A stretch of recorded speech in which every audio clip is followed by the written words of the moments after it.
कोई है भी, पैरों की आवाज़ आ रही है। कोई है इसमें? कौन है भाई? तुम्हारी कसम पैरों की आवाज़ आ रही है अभी। ऐसा कुछ नहीं, मेरी आई होगी। चलो आप सुनो आ गया। हाँ जी, चलो। क्या बात है भाई? है क्या है? कोई नहीं है, कोई नहीं है। हो भी सकता है, कोई होगा, कोई टूरिस्ट ही। अभी मेरे को यहाँ से ऐसा लगा कोई दिख भग के गया। तुम्हारी कसम यहाँ खड़ा हो ना, ऐसे गया पैरों पर झट। तो ये कहानी शुरू हुई भानगढ़ फोर्ट की इवनिंग से। मैं विद फैमिली भानगढ़ फोर्ट को विजिट कर चुका था और अपनी तरफ से डे और व्लॉग को एंड कर दिया था इस शॉट से। इस जगह को मैं हॉन्टेड तो बिल्कुल भी नहीं कहूँगा। ये ज़रूर है, आप पूरे महल के अंदर ही देखेंगे कि हर तरफ आपके खंडर हैं, हर तरफ पुरानी जो बिल्डिंग के टूटे हुए टुकड़े हैं वो हैं। बट मैं ये नहीं कहूँगा कि ये हॉन्टेड है, बिकॉज ऐसा कुछ फील नहीं आ रहा कि भी ये कुछ ऐसी बुता जगह है। हाँ, खंडर ज़रूर हैं किसी बची हुई सभ्यता के। अगर आपने वीडियो नहीं देखा है तो लिंक मैं डिस्क्रिप्शन में दे दूंगा। तो जैसे ही हम फोर्ट विज़िट करके जाने लगे, न जाने क्यों मेरे दिमाग में चल रहा था कि मैं फोर्ट को सनसेट के बाद दोबारा विज़िट करूं, पर कोई भी गाइड मुझे सनसेट के बाद इस फोर्ट में ले जाने को तैयार नहीं हो रहा था कि तभी मुझे वहां एक पर्सन मिले जिन्होंने पहले तो जाने से मना कर दिया, पर बाद में इस शर्त पे चलने को राज़ी हो गए कि वो मुझे दूर से जिन मंदिर दिखा देंगे और मुझे अकेले ही अंदर जिन मंदिर में जाना होगा।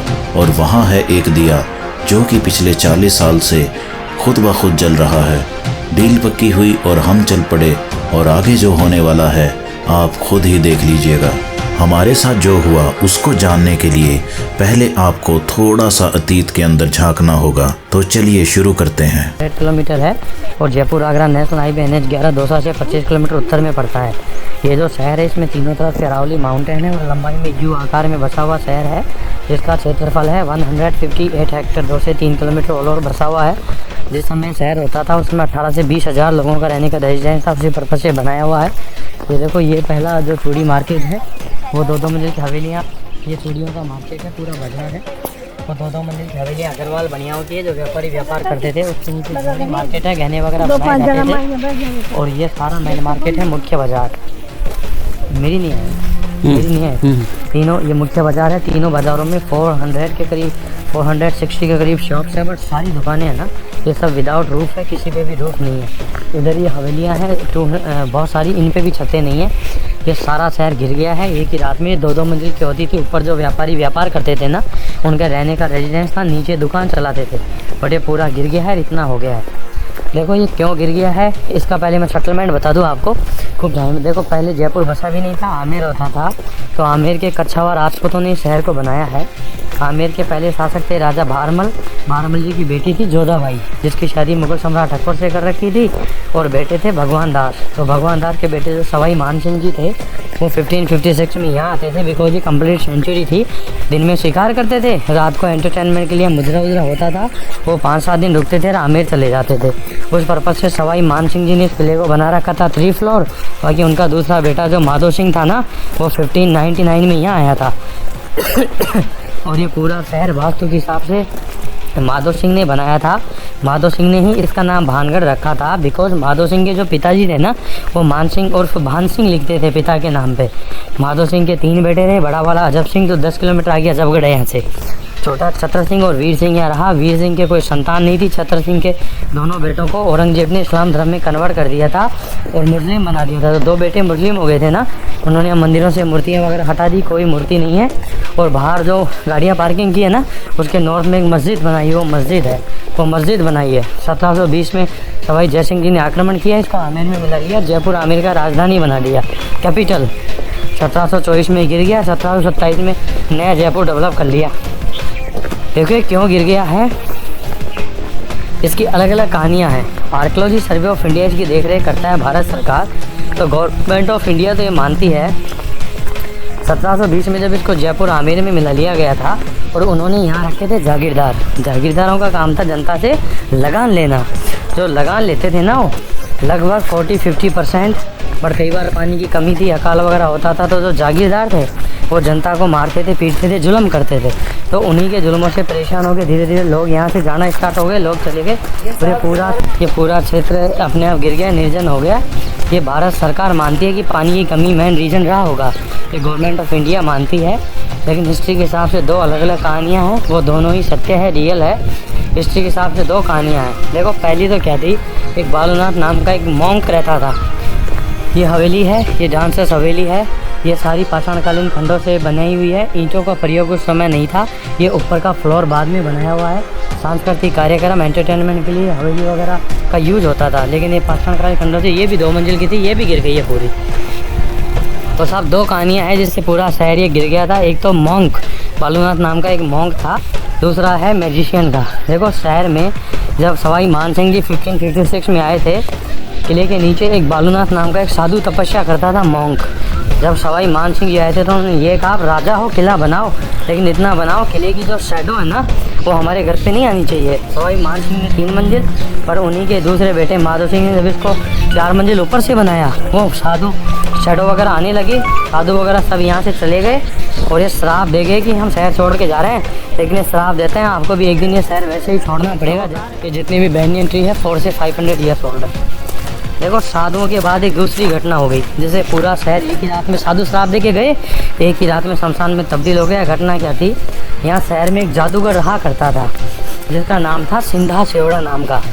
वो कहाँ रहता था, ऊपर पहाड़ी पे ये वॉच टावर बना है ना सामने, देखो वॉच टावर, इस वॉच टावर के वहाँ रहता था। इसके पीछे एक बावड़ी बनी है, मंदिर बना है। और यहाँ की जो रानी थी ना वो रत्नावती थी, चित्तौड़ वाली जो पद्मावती है ना उसी की तरह बहुत खूबसूरत थी।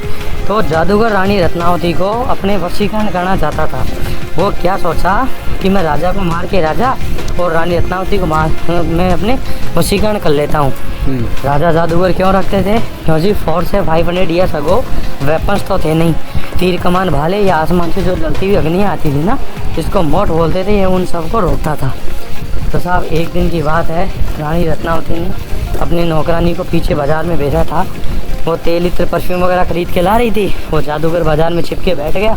उसने पूछा क्या लाई हो, बोला महाराज मैं तो तेल इत्र चूड़ियाँ वगैरह लाई हूँ। बोला मेरे को दिखाइए। देखा, तेल की बोतल उठाई तो उस पर ब्लैक मैजिक कर दिया ऑयल पे, ताकि जादुई ऑयल को रानी रत्नावती बालों में सुबह यूज़ करे और मेरे वशीकरण हो जाए, यहाँ से उड़ के वहाँ चली जाए। ये त्रिपोलिया गेट है। अच्छा, ये 3x3 पोलमिस दरवाज़ा। ठीक है जी। इस गेट के अंदर राजा, बाहर मार्केट, दोनों पहाड़ों के एट दी एंड 2-2 किलोमीटर तक दूर तक जनता का रेजिडेंस था। अब इस गेट के अंदर राजाओं का। तो साहब देखिए जो इसके अंदर जनता नहीं जा सकती। नहीं, ऑयल की बोतल उठाई और उस पर ब्लैक मैजिक कर दिया ताकि रानी रत्नावती बालों में यूज़ करे, मेरे वशीकरण यहाँ से उड़ के वहाँ जाए। सबसे पहले नौकरानी ने रानी को घटना बताई। रानी ने ये कहा देखो ये ऑयल है ना जादुई है, सारे ऑयल को बाहर फेंक दो, कल अपन नया खरीद लेंगे। जैसे बाहर फेंका ना सारा ऑयल जाके बड़े पत्थर पे गिरा, जिस पत्थर पे गिरा वो पत्थर यहाँ से उड़ा सीधा जादूगर के ऊपर जाके गिर गया। फिर उस जादूगर ने मरते हुए ये कहा देखो मैं सिंधा सेवड़ा मैं तो मर ही रहा हूँ, लेकिन मैं श्राप देता हूँ आज रात 12 बजे ये पूरा शहर ख़त्म हो जाएगा, यहाँ कोई नहीं रहेगा, जो भी बचेगा ना उनकी आत्माओं को 7 जन्मों तक मोक्ष नहीं मिलेगा। किले में घूमती रहेगी लेकिन जनता निर्दोष है। जो रात 12 से पहले शहर छोड़ के भगेगा वो बच जाएगा, बाकी कोई 12 से पहले चला गया बच गया। रात 12 बजे श्राप से हुआ था अर्थक्वेक, और ऊपर से स्टोन्स का रेंज जो एक के बाद एक हवेलियाँ गिरती रही, लोग मरते रहे। पूरे शहर में 10 से 12-15 हज़ार लोग मर गए थे। जो मरे वही हॉन्टेड है, वही आत्मा है। देखो अब यहाँ से मैं बताता हूँ आपको, इस मंदिर के पीछे एक हवेली है, उधर से दिखती है, ठीक है। वो 2 मंजिल थी, पृष्ठ पुजारी रहते थे। इस गेट के अंदर है ना राजा या राज पुरोहित परिवार रहते थे जो मंदिरों की पूजा करते थे। हवेली गिर गई, छत नहीं है। ये मंदिर है, सबसे बड़ा मंदिर है, गोपीनाथ जी ठाकुर जी कृष्ण जी का मंदिर है।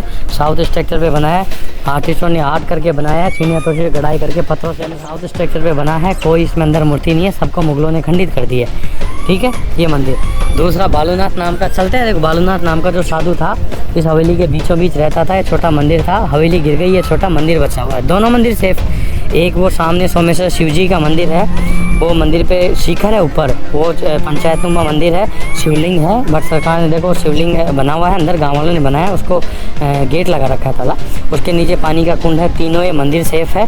बाहर वाले जो मंदिर देख रहे हैं वो मंगला देवी, केशव राय सब जनता के लिए होते थे, वो जमीन अपर है, डाउन है। ये वाला कौन सा है? वो मंगला देवी, ये केशव राय। ये सारे छोटे छोटे घर दिख रहे हैं, ये जनता का रेजिडेंस, वो गार्ड्स का रेजिडेंस था। जो सोल्जर्स रहते थे ना, सोल्जर सैनिक, वो यहाँ पहरा देते थे। बाकी ये भी सब गिर गए हैं। एक हवेली वो बड़ी रही, वो राष्ट्रपुरोहित परिवार की थी, वो भी गिर गई, उस पर भी छतें नहीं है। ये सैनिक हवेलियाँ, ये देखो गोल वाला वाच टावर था, ये दोनों वाच टावर हैं, गोल वाले दोनों बच गए हैं। ये साधुओं की हवेली है, प्लीज जो पुजारी गोल गोल बच गए हैं। सामने ये सामने वॉच टावर है ना, ये रेक्टेंगल था, गिर गया है, ये गोल था जो बच गया। किला है, तीसरी सुरक्षा दीवारें से रास्ता जाता है। ये किला पहले तो रुक जाए 7 फ्लोर का होता था, ऊपर ही ऊपर है ना जो दीवारें दिख रही है वो 4th फ्लोर की आधी आधी दीवारें हैं, कोई कमरे नहीं है। ऊपर से 4 फ्लोर गिर गए हैं। नीचे गेट दिख रहे हैं, दरवाजे, अंडरग्राउंड टनल बेसमेंट थे, क्योंकि किले अनाज स्टोर या सैनिकों को रखने के लिए, और सब भी बंद हो गए हैं, आर्कियोलॉजी ने बंद कर दिए काफ़ी सालों से। तो 3 बंद हो गए, 3 ऊपर से गिर गए। अब लेफ्ट राइट 2 बरामदे बचे हैं। लेफ्ट का जो बरामदा है ना, वहाँ जिन मंदिर है, गोष्ठ मंदिर, जिन की पूजा होती है वहाँ। जितने भी 8-10-15 गाँव है, हर शनिवार अमावस्या को इत्र, माला, परफ्यूम, सिगरेट के पैकेट, बर्फियाँ, स्वीट्स वगैरह, अगरबत्तियाँ सब लाते हैं लोग वहाँ, जिनकी पूजा करते हैं। क्योंकि वो देखो लोग ये सोचते हैं जो मरे हैं ना, ये भी सोचता है वो हमारे फादर है, भगवान की आत्मा को शांति दे, मोक्ष हो जाए। और दूसरी बात कि यहाँ शनिवार को मैजिशियन वगैरह भी आते हैं, जो 10 बजे के करीब गद्दे बिछाते हैं, और जो नेगेटिव एक्टिविटी किसी में होती है उसको ये हटाते हैं, जैसे मेहंदीपुर बालाजी में होता है। जी जी हाँ, ये क्रियाएँ सैकड़ों सालों से चल रही है। कमरे में एक टनल बनी हुई है, कमरे के अंदर टनल पे जाल लगा है। जब मैजिशियन क्रिया करते हैं ना, उस टनल को ओपन करते हैं, खोलते हैं, और वहीं से वो जिन महाराज आते हैं, और वो चप्पल वगैरह रखी वो शक्ति देते हैं, और अपनी शक्ति से ड्राई फ्रूट वगैरह सब मंगा देते हैं, उसका प्रसाद वितरित किया जाता है। ये दोनों ही बरामदों में पूजा होती है वहाँ। सभी टूरिस्ट फोर्ट को विजिट करने के बाद वापस आ रहे थे और हमें हैरानी भरी निगाहों से देख रहे थे कि आखिर हम सनसेट के बाद फोर्ट के अंदर क्यों जा रहे हैं।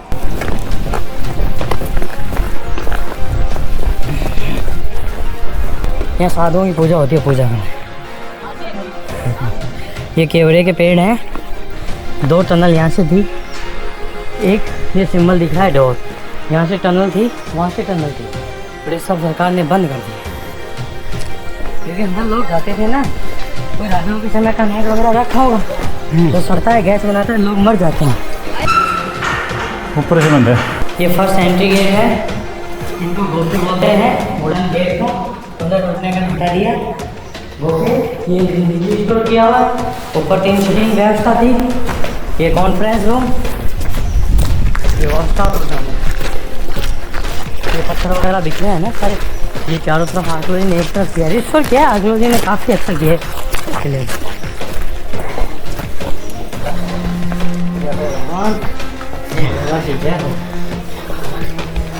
जय हो जिन महाराज, बाबा की जय हो, जय बाबा की जय। देखो अंधेरे में गोप्रो कुछ भी नहीं दिखा पा रहा था, तो मैंने सोचा क्यों ना मैं पैरेलल में अपना मेन कैमरा भी ऑन कर लूं।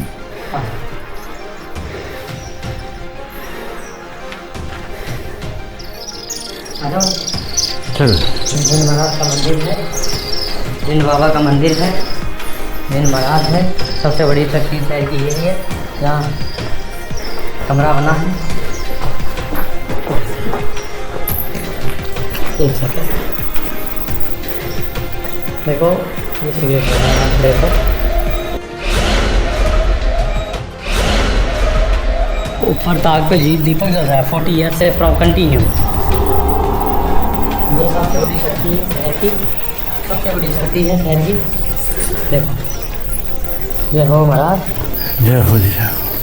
देखो वो शक्ति है, 40 ईयर से कंटिन्यू दीपक होता है, जिनकी ताकत से, महाराज की ताकत से।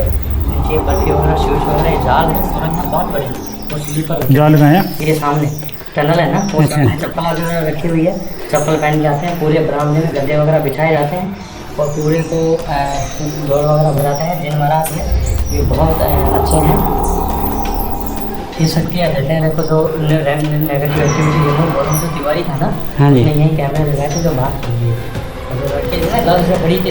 मैंने, मेरे को पता नहीं केस का। तो ये जाल की क्या बता रहे थे आप? टनल है, अंदर सुरंग है। वो कहाँ जाती है? बहुत अंडरग्राउंड पूरे महल में। अच्छा, बस एक ही सुरंग होता नहीं, यहाँ से जिन महाराज आते हैं, ये देखो पूजा होती है। तो इस दीपक में कोई भी तेल वगैरह नहीं डालता है? नहीं, ऑटोमेटिक ऑटोमेटिक। ये डाल के जलाया जाता है। वो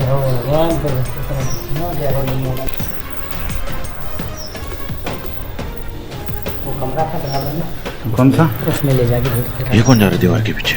इसमें आ जाओ, इसमें आ जाओ।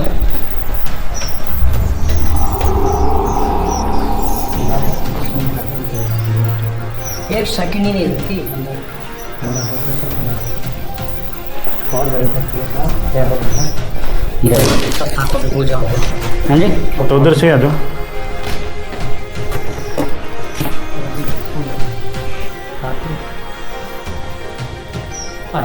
एक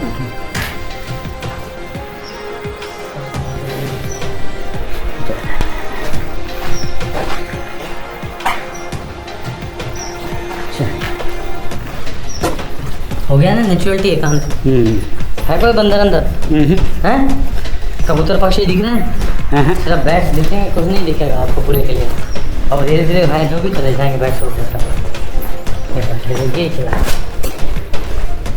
यही है सबसे बड़ी।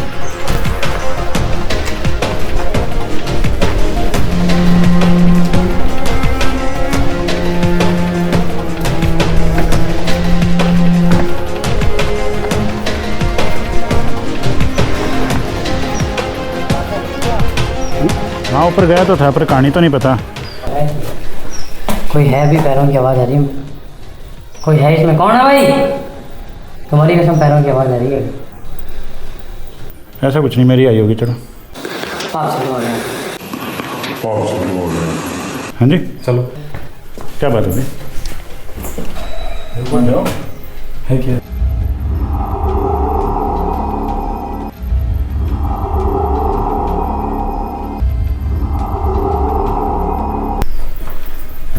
कोई नहीं है, कोई नहीं।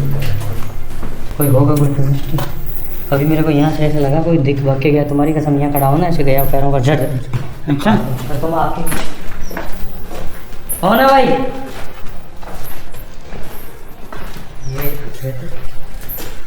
ये टनल है जो अंडरग्राउंड जा रही है। ठीक है ना, टनल है ऊपर वॉच टावर पे जाती है, उसमें टनल है। ये अंडरग्राउंड महल में जाती है, देख सकते हो अंदर से। दिखा लेकिन हाँ चलो।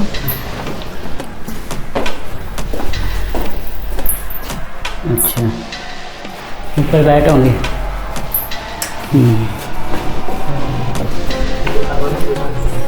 अच्छा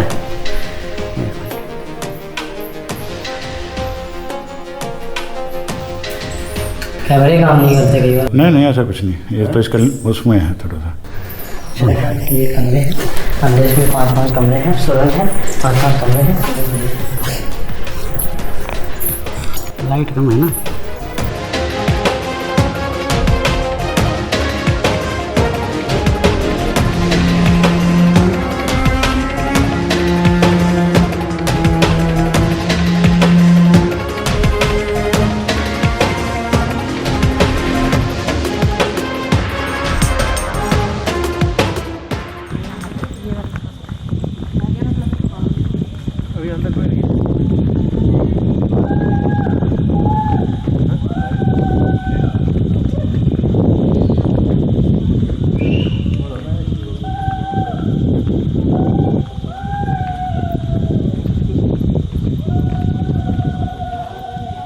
हाथ में 2 कैमरे उठाए ये जर्नी रिकॉर्ड करने के बाद हम वापस चल पड़े थे।